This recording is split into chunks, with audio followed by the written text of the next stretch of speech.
Na Atlântida, a educação era oferecida pelo Estado. Cada criança recebia a educação mais adequada para suas habilidades e gostos.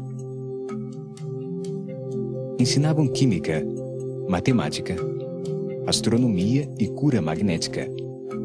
Para todos, as crianças desenvolviam as faculdades psíquicas e o controle das forças ocultas da natureza, as propriedades ocultas das plantas e os processos de transformação alquimista. Todo Atlante, aos 16 anos, tinha a opção de entrar para a Escola dos Sacerdotes de Nakal ou para a Escola de Ciências, o Exioquitlon, onde estudava durante 7 anos as matérias de seu interesse, como agricultura, mecânica, pesca ou caça. Os Atlantes sabiam que o cérebro tem duas metades, que são virtualmente imagens de espelho uma da outra, mas que têm funções diferentes. O lado esquerdo do cérebro controla a função da fala, a lógica e a razão. É a parte científica de cada ser humano. O lado direito reconhece formas, padrões e sons. É o artista que vive nas sombras e só reconhecemos sua existência em momentos de profundo relaxamento ou inspiração. A civilização Atlante baseou sua percepção do universo no lado direito do cérebro, na intuição que capta os objetos como um todo.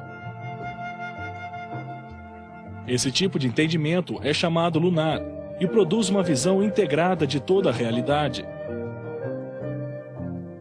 Entretanto, no fim do grande ciclo, começou a predominar o pensamento científico e racional, transformando-se em uma civilização que começou a operar com o lado esquerdo do cérebro, que funciona com palavras e conceitos, fragmentando e analisando o objeto que quer se reconhecer.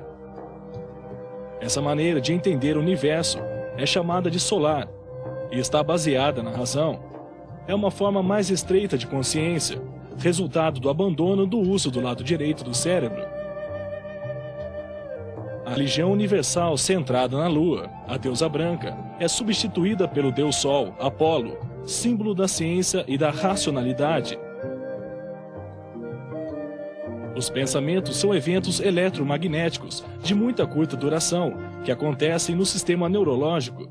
Nessa corrente de pensamentos, a mente focaliza em uma direção determinada e, ao fazê-lo, aparece uma imagem. Essa imagem afeta o cérebro, produzindo mudanças no sistema nervoso e em sua química, influenciando na maneira com que se sente. As emoções afetam diretamente os sistemas musculares, hormonais, as decisões e comportamentos. É por isso que as imagens que aparecem na mente, escolhidas conscientemente ou não, afetam o estado físico, as emoções, as decisões, as ações e os pensamentos. São então muito importantes para a harmonia e a felicidade. Os Atlantes usaram imagens metafóricas para guiar a corrente de pensamentos, enfocando a consciência graças a essas imagens para a harmonia. Essas imagens metafóricas são chamadas hieroglifos. Eram ilustrações muito simples e abstratas, que permitiam transmitir instantaneamente muitas coisas de uma vez. Este desenho, ou hieroglifo, é captado pelo lado direito do cérebro, transmitindo um significado comum junto com todas as ideias conectadas a ele.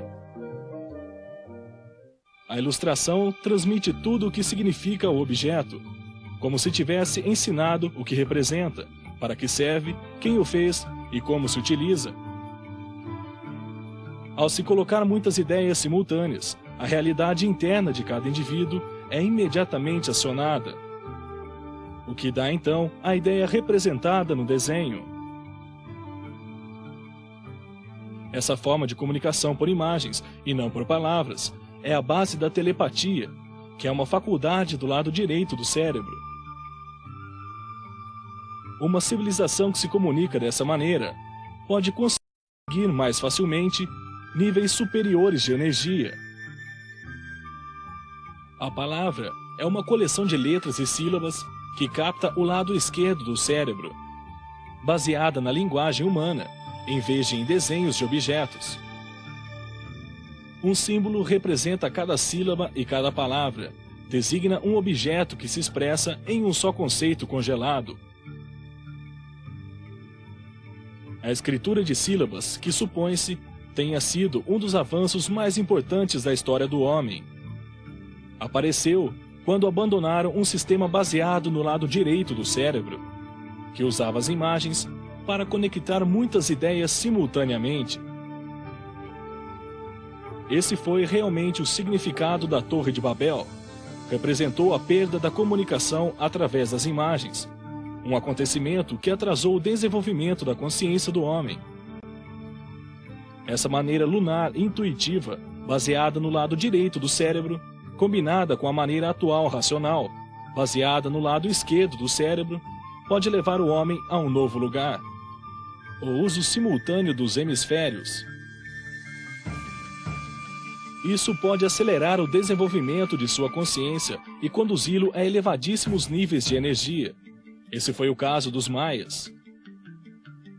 Com certeza, esse foi o propósito do universo: conduzir a humanidade da intuição para a razão e depois a um estado simultâneo de razão e intuição. As faculdades psíquicas estão ali como herança da raça, esperando o esforço individual para recuperá-las e dar à nossa personalidade mais clareza e mais poderes para transcender. É muito importante reconhecer a existência de um sistema de conhecimento que perceba o universo como um todo. Uma forma diferente da fragmentada e racional do homem atual, que não permite que ele encontre o sentido da vida. Essa é uma das conexões que devemos fazer com os Atlantes, para aproveitarmos as experiências passadas, que são como a água, que flui na mente da humanidade. Através dos canais que margeavam os campos cultivados, os pastos com gado e ovelhas. A água do rio Parfa chegava até a parte externa da cidade circular de Poseidon. Tinha 30 quilômetros de diâmetro. A cidade estava projetada como uma sucessão de anéis circulares de terra e água, comunicados por 10 pontes pênseis. 4 pontes pênseis uniam o campo com a cidade, atravessando a muralha circular externa de bronze, que formava a grade de um enorme hipódromo que dava a volta toda em um anel de terra e proporcionava uma vasta trilha para as corridas com os cavalos e seus jinetes. Protegida pelas muralhas de metal e entre anéis de água, em seu interior encontrava-se a cidadela real e milhares de moradias, que no meio dos jardins e piscinas giravam em volta do núcleo central da cidade. Seus conhecimentos da transformação de elementos e metais e as grandes minas da ilha de Tarshi permitiram a utilização em grande escala de metais na arquitetura. Os edifícios eram construções de grandes proporções, muitos dos quais tinham jardins bem elaborados. Havia fontes por todas as partes. Muitas casas tinham forma de domos e de cones que terminavam em pontas. 4 pontes pênseis de auricalco conduziam ao segundo anel de terra, que tinha meio quilômetro de largura. Ali, entre jardins e fontes, construíram templos piramidais e vivendas.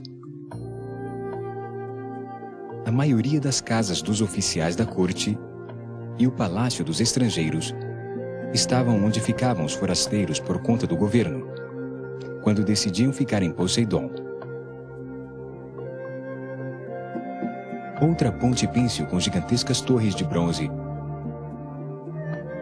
atravessava o último canal que rodeava o complexo, chegando a uma grande praça por uma ampla avenida.